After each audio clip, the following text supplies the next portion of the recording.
100,000 روپۍ ورکوي کورلس کې، نو دا د کور کرایه ته کوو او که د خیر لپاره مغفرت غواړم له تانه زه بنده دې یم بېواسه درته سوال کوم سبحانه درته سوال کوم سبحانه ډېر بې حده ګنهګار یم مغفرت غواړم له تانه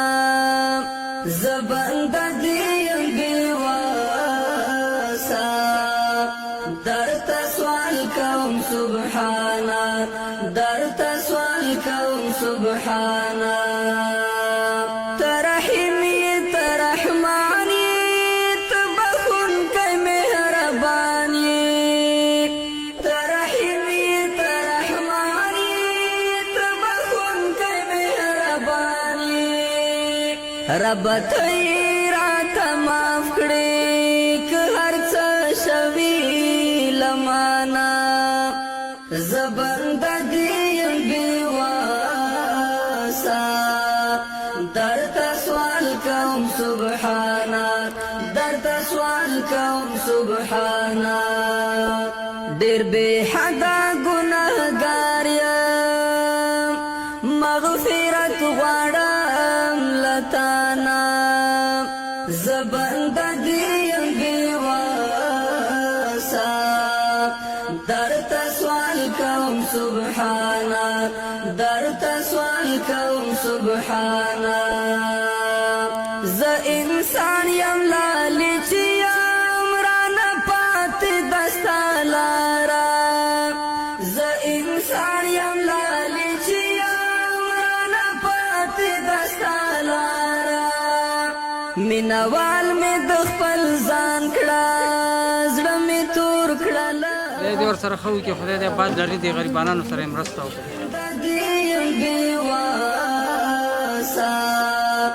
درته سوال کوم سبحانه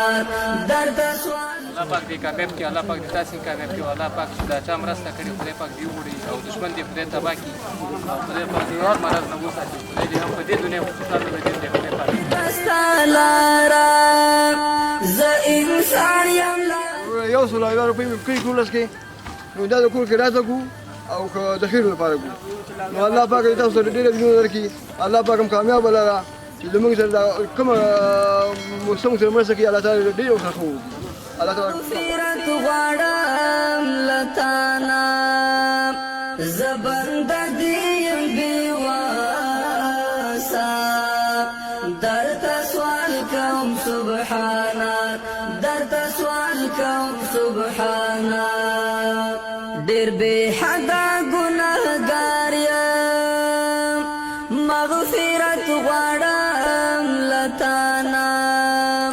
زه بنده دې یم بېواسه درته سوال کوم سبحانه درته سوال کوم سبحانه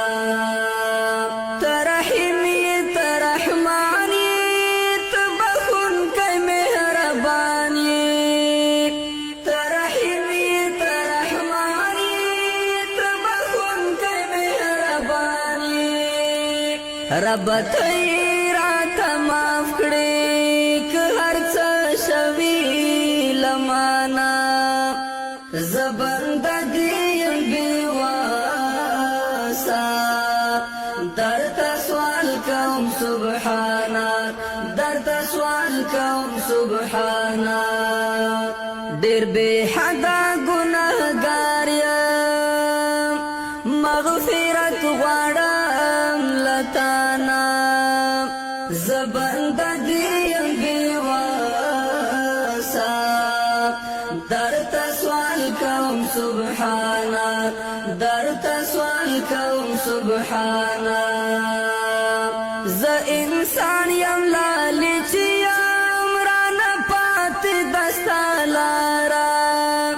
زه انسان یم لالچ یم رانه پاتې ده ستا لاره مینوال مې د خپل ځان کړه زړه مې تور کړله دنیا نه زه بنده دې یم بیواسا درته سوال کوم. السلام علیکم ورحمت الله وبرکاتو. الحمدلله نن زموږ خدمت تر سره شو. هغه ناچاره ولس زموږ خوار او غریب ناچاره افغانان کراچۍ په لاس او بار نه پیدا کیږي. امتحان په ټولو باندې راغلی، پر ټولو انسانانو باندې، خو الله تعالی دې په ټولو باندې آسانه تیر کړي. موږ مسلمانان افغانان ډیر ناچار او ډیر غریب یو. موږ وس او توان نه لرو د ستا د امتحان خو ته پر موږ آسانه کړي. دا وه د نن ورځې خپرونه کراچیوانانو ته یو بورې وړه یو 5 لیټره غوړي. الله تعالی دې په خپل دربار علیه کې قبول منظور ګرځي او الله تعالی دې غیبي دا مرض ورک کړي. قدرمنو دوستانو دعا کوئ. مور او پلار مې ډېر مریضان دي. ستاسو دعاګانو په هیله تر بلې خپرونې ستاسو په درانه خدمت کې حاضرېږم. ښه وخت د الله پاک. کوم سبحانا درته سوال کوم سبحانا زه انسان یم لالې چې یم رانه پاتې دستا لاره زه انسان یم لالې چې یم رانه پاتې دستا لاره مینوال مې د خپل